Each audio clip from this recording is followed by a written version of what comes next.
মাছের রাজা ইলিশ, ইলিশ মাছ সকলেরই খুবই প্রিয়। আর ভাপা ইলিশের তো কোনো কথাই নেই। ভাপা ইলিশ সাধারণত সর্ষে, নারকেল ও পোস্ত দিয়েই খেয়ে থাকেন। আজ আমি এক নতুন স্বাদের ভাপা ইলিশ আপনাদের সাথে শেয়ার করব। আশা করছি অন্যান্য ভাপা ইলিশের থেকে অনেক বেশি সুস্বাদু হবে।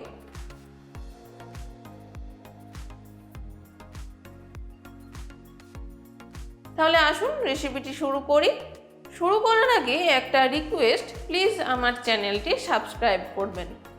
আপনারা দেখছেন সুপ্রীতি হেসেল আর আমি সুপ্রীতি।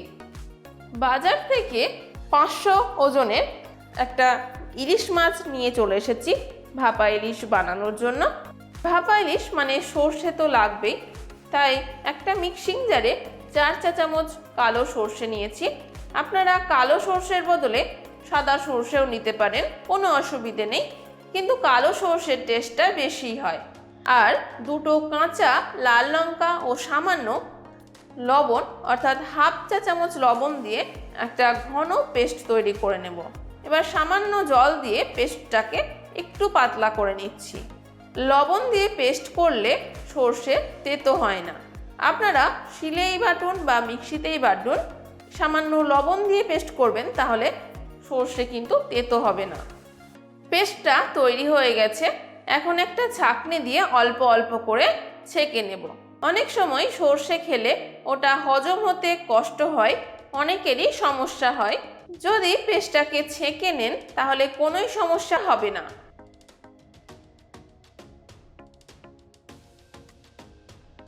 এখন টিফিন কৌটোর মধ্যে ঢেলে নেব।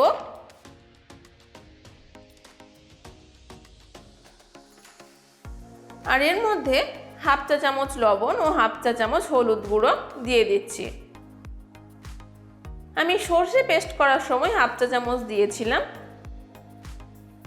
এবার সর্ষের সাথে ভালোভাবে মিশিয়ে নিচ্ছি। এখন দিয়ে দেব একটা পেঁয়াজ কুচি। এই যে কাঁচা পেঁয়াজ ইলিশ মাছের সঙ্গে ভাপা হয়ে একটা অন্যরকম স্বাদের হয়।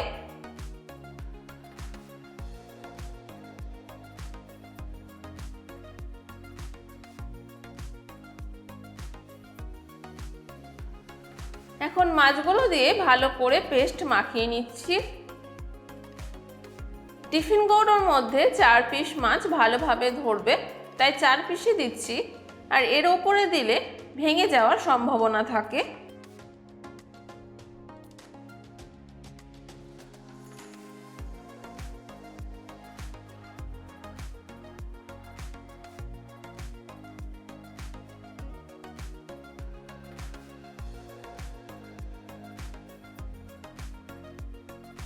এবার 4 চা চামচ কাঁচা সর্ষের তেল দিয়ে দিচ্ছি। 4টে কাঁচা লঙ্কা এর উপর থেকে দিয়ে দেব। কাঁচা পেঁয়াজ, কাঁচা তেল ও কাঁচা লঙ্কা এই 3টে জিনিস একসঙ্গে ইলিশ ভাপাটাকে আরও টেস্টি করে তোলে। সমস্ত উপকরণই দেওয়া হয়ে গেছে। এবার টিফিন কৌটোর ঢাকনা লাগিয়ে নেব। এবার গ্যাসে একটা পাত্র বসিয়ে তার ওপরে স্ট্যান্ড দিয়ে দেব আর জল দিয়ে দেব। স্ট্যান্ডটা জলে যাতে ডুবে থাকে এরকমভাবে একটু বেশি করেই জল দিতে হবে, যাতে স্ট্যান্ডটার উপরে টিফিন কৌটোটা বসালে খানিকটা ডুবে থাকে। এখন টিফিন কৌটোটা বসিয়ে দিয়ে ঢাকনা দিয়ে 10 মিনিট হাই ফ্লেমে রেখে দেব আর 10 মিনিট মিডিয়ামে রাখবো। আর আরও 10 মিনিট গ্যাসের ফ্লেম অফ করে রেখে দেব। ঠান্ডা হয়ে গেলে টিফিন কৌটোটা পাত্র থেকে বের করে নেব আর একটু ঠান্ডা করে নেব। গরম অবস্থায় কোনোভাবেই ঢাকনা খোলা যাবে না, ঠান্ডা হয়ে যাওয়ার পরই খুলতে হবে।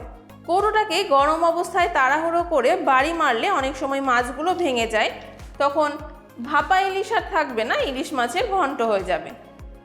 এখন ঢাকনা খুলে নিচ্ছি। ভাপা ইলিশ এখন রেডি হয়ে গেছে। স্মেলটা জাস্ট অসাধারণ। এরকমভাবে আপনারাও বানিয়ে ফেলুন।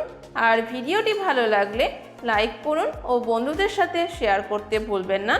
এবং আমার রেসিপিটি কেমন লাগলো তা অবশ্যই কমেন্টস বক্সে জানাবেন। এবং আমার চ্যানেলে নতুন বন্ধু হয়ে থাকলে অবশ্যই সাবস্ক্রাইব করবেন। আজকের মতো এখানেই শেষ করছি। আবারও দেখা হচ্ছে অন্য কোনো দিন অন্য কোনো রেসিপি নিয়ে। ভালো থাকবেন, সুস্থ থাকবেন। ধন্যবাদ।